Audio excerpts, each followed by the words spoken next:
Have you heard the terms RFI, RFP, and RFQ? Well, what are they? And more importantly, what do you need to know about each one? So let's jump right in. RFI stands for Request for Information, and it's similar to a sources sought. I'm showing you here how I find these in sam.gov. The government issues RFIs and sources sought to find out what capabilities exist in the marketplace. The important thing to understand is that there's not a contract competition at this time. These things I'm showing you here, they're not solicitations for bids. If you respond to an RFI or sources sought, you do so because you want to tell the government about your capabilities and give them information that you hope will influence and help shape the contract solicitation that they release in the future.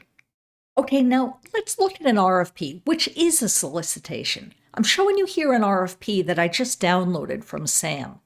RFP stands for Requests for Proposal. It describes the work the government needs and solicits proposals to perform the work. Each RFP is unique, and your response to the RFP will be tailored to the specific requirements of that RFP. But the RFP will tell you exactly what your proposal should contain. For example, this RFP tells you how to label each volume of your proposal, what the page limits are, and even what font size to use. And the RFP will tell you exactly how to submit the proposal.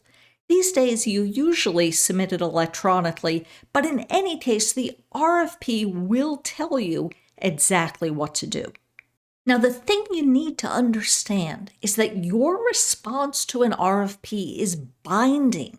When you submit a proposal in response to an RFP, you're submitting a binding offer. Let me show you how that works.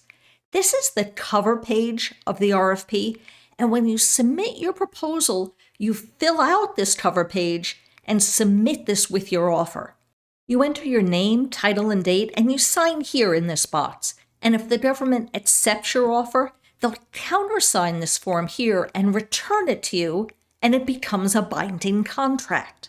Since your proposal is a binding offer, it's essential that you understand all the RFP requirements before you submit your proposal. And I'm flipping through the pages of the RFP so that you can see that the RFP contains all of the contract requirements, and there are lots of them. And these requirements absolutely will affect your cost to do the job. Okay, you've read through the RFP, but what if something is unclear? Well, let me tell you something will be unclear. Often RFPs are just cobbled together by cut and pasting from different documents, and they are definitely not perfect. It is normal that when you read the solicitation, you have questions, and you need to get those questions answered so that you can price your offer correctly.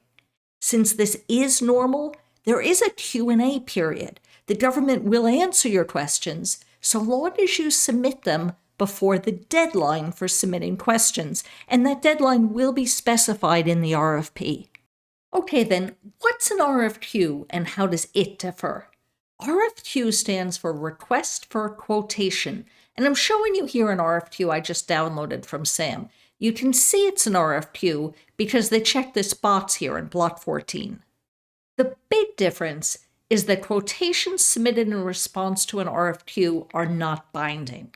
And the other big difference is that responding to an RFQ is typically much less work than responding to an RFP. RFQs are used more for smaller contracts where the work is well-defined, like purchasing 25 laptop computers. And unlike RFPs that require full detailed proposals, often RFQs just want to know your price, or maybe pricing plus some additional information. And if the government accepts your quote, then the order you receive from the government, not your quote, is the actual binding contract. Hey friends, one thing all government solicitations have in common is they contain lots of requirements, and I don't want you risking your company bidding on a contract where you don't fully understand the cost to comply with all the requirements. So please read the entire solicitation carefully and get your questions answered before submitting a bid. Friends, say hello in the comments below and let me know if you have more questions. And don't forget to like the video and subscribe to my channel. Thanks for joining me today. See you next time.